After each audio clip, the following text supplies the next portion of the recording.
Oh, ci siamo, mi pare, no? Sì. Ok, questo è il punto di non ritorno. Fa così e gira. Ora non fa più paura la granata della Prima Guerra Mondiale, ribattezzata Stella Cometa, scoperta a febbraio durante i lavori di scavo per la fognatura in via Roma a Cismon del Grappa.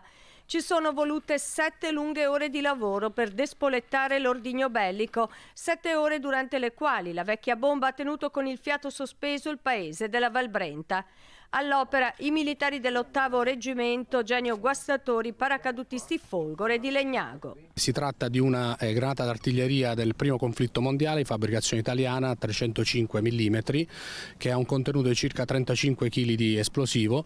Le operazioni stanno procedendo regolarmente, siamo nella fase di neutralizzazione, ovvero di separazione dell'esplosivo da quella che è l'organo sensibile, ovvero la spoletta, che in questo caso particolare era armata e non in sicurezza. Questo per tale motivo le operazioni sono state condotte sul posto e non è stato possibile movimentare l'ordigno. Attivato all'ex municipio di Vastagna il centro di coordinamento soccorsi, presieduto dal prefetto di Vicenza Salvatore Caccamo.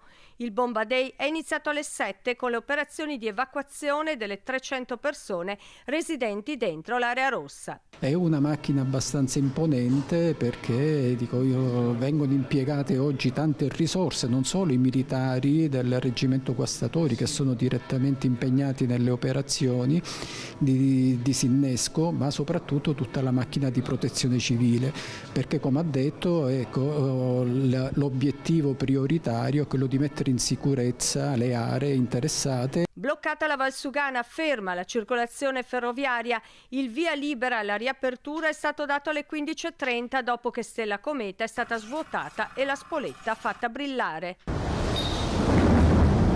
Tutto è avvenuto sul posto all'interno delle strutture predisposte dai militari dell'esercito. Non si è reso necessario il trasporto della granata fino alla cava di via Cavico a Rossano Veneto. E così Cismon del Grappa può dire definitivamente addio a Stella Cometa.